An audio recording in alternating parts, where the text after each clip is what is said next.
मित्रांनो, finance budget 2024 मध्ये ना सरकार बेरोजगारी समूळ नष्ट करण्यासाठी ना खूप खंबीर पावलं उचलताना दिसत आहे. सरकारने यासाठी 2 लाख कोटी रुपयांचं पॅकेज जाहीर केलेलं आहे.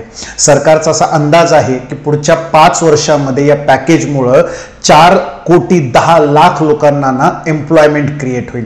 म्हणजे डायरेक्ट एम्प्लॉयमेंट किंवा स्किल एनहान्समेंट किंवा इतर वेगवेगळ्या अपॉर्च्युनिटीज देऊन सरकार हे 4 कोटी 10 लाख रोजगार पुढच्या 5 वर्षात उपलब्ध करून देणार आहे. आणि सरकारने यासाठी 5 वेगवेगळ्या स्कीम्स अनाउन्स केलेल्या आहेत.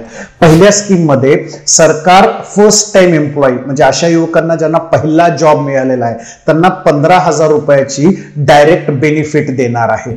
दुसऱ्या स्कीम मध्ये एखाद्या कंपनीने त्यांच्याकडे ऍडिशनल एम्प्लॉयमेंट जनरेट केली, म्हणजे त्यांच्याकडे जे ऑलरेडी एम्प्लॉय आहेत त्याच्याशिवाय ऍडिशनल एम्प्लॉयमेंट जनरेट केली तर त्यांना दर महिन्याला 3,000 रुपये हे EPF च्या माध्यमानं सरकार देणार आहे आणि ही मदत सरकार 2 वर्षासाठी देणार आहे. याशिवाय एखाद्या मॅन्युफॅक्चरिंग सेक्टरच्या मधल्या इंडस्ट्रीने ऍडिशनल एम्प्लॉयमेंट त्यांच्याकडे जनरेट केली तर त्यांच्या एम्प्लॉई आणि एम्प्लॉयर ह्या दोघांसाठी पण सरकार विशेष मदत करणार आहे.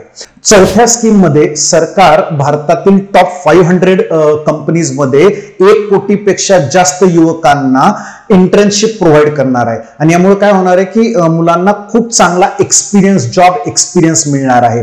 यामध्ये युवकांना फर्स्ट टाइम असिस्टंट म्हणून 6,000 रुपये आणि त्याच्याशिवाय दर महिन्याला 5,000 रुपये हा इंटर्नशिप अलाउन्स मिळणार आहे. आणि 5व्या स्कीम मध्ये सरकार येत्या 5 वर्षांमध्ये 20 लाखांपेक्षा जास्त लोकांना वेगवेगळ्या प्रकारचे स्किल्स प्रोव्हाइड करणार आहेत. आणि ह्या 5 स्कीमद्वारे साधारणतः 2 लाख कोटीच्या पॅकेजद्वारे सरकार येत्या 5 वर्षांमध्ये 4 कोटी 10 लाख लोकांना रोजगार उपलब्ध करून देणार आहे. मग युवकांनो, तुम्ही तयार आहात का सरकारच्या वेगवेगळ्या योजनांचा फायदा घेण्यासाठी?